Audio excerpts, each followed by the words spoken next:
Hello everyone, কেমন আছেন আপনারা সবাই? আশা করছি সবাই ভালো আছেন, সুস্থ আছেন। আবারও চলে আসলাম আর একটি নতুন রেসিপি নিয়ে আপনাদের কাছে। আজ আমি আপনাদের সঙ্গে শেয়ার করব সুজির মালাই কেক। আর এই কেক এতটাই সফট হয় খেতে, মানে না খেলে আপনারা বিশ্বাস করবেন না। ছোট বড় সকলেরই কিন্তু ভীষণ পছন্দ হবে এই কেক।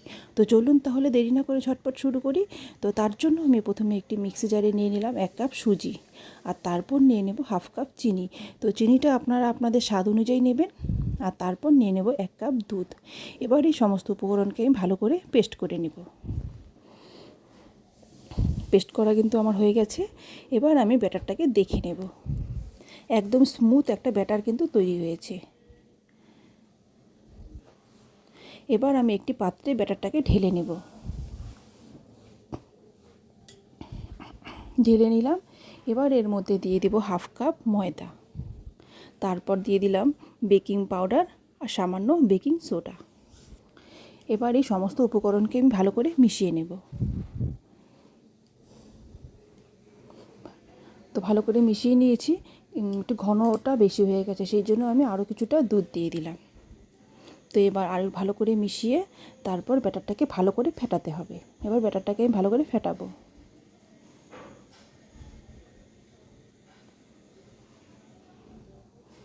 এবার আমি দিয়ে দেবো 2 চামচ সাদা তেল। তো আপনারা চাইলে কিন্তু তেলটা আগেও দিতে পারতেন, যখন ওই বেকিং পাউডার বেকিং সোডা দিয়েছি তখনই দিতে পারতেন।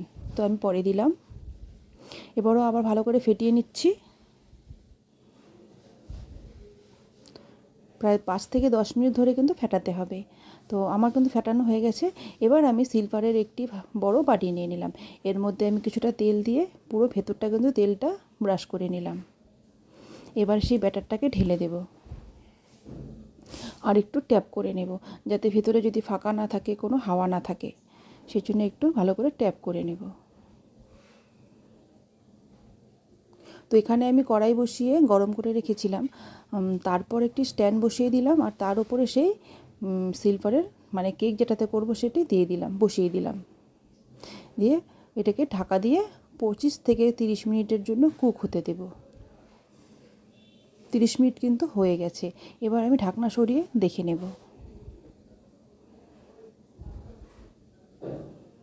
তো একটি টুথপিক দিয়ে আমি দেখে নিচ্ছি কেমন হয়েছে। তো টুথপিকের মধ্যে কিন্তু কেকটা লাগছে না, তার মানে কেকটা হয়ে গেছে।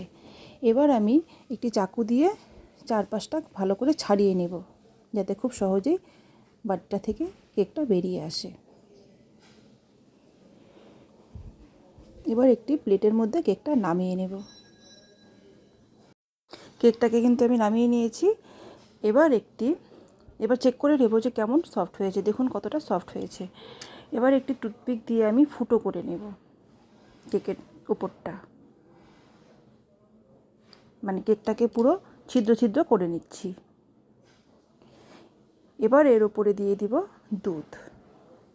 ফুটোটা সেই জন্যই করেছিলাম, যাতে দুধটা দেওয়ার সঙ্গে সঙ্গে এই ছিদ্র দিয়ে দুধটা ভেতরে ঢুকে যায়। কিছুক্ষণ পর দেখব দুধটা কিন্তু পুরোটা কেকের মধ্যে অ্যাবজর্ব হয়ে গেছে।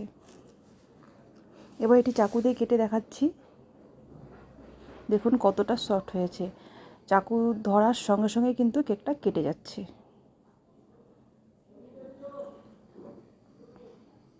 কতটা সফট হয়েছে, খেতেও কিন্তু ঠিক তেমনই টেস্ট হয়েছিল। দেখুন, এবার একটি প্লেটে নিয়ে আমি কেটে দেখাচ্ছি। দেখুন কতটা সফট হয়েছে। জাস্ট চামচ দিয়ে প্রেস করার সঙ্গে সঙ্গে কিন্তু কেটে যাচ্ছে।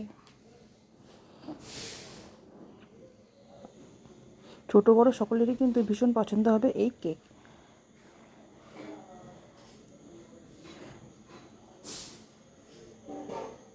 একবার কিন্তু অবশ্যই বাড়িতে ট্রাই করে দেখবেন। তো ভিডিওটি যদি আপনাদের ভালো লাগে তাহলে অবশ্যই লাইক করবেন, কমেন্ট করে জানাবেন। আর যারা নতুন এসছেন তাদেরকে সাবস্ক্রাইব করার অনুরোধ রইল। দেখা হবে আবার নতুন কোনো ভিডিওতে। ভালো থাকবেন, সুস্থ থাকবেন। টাটা।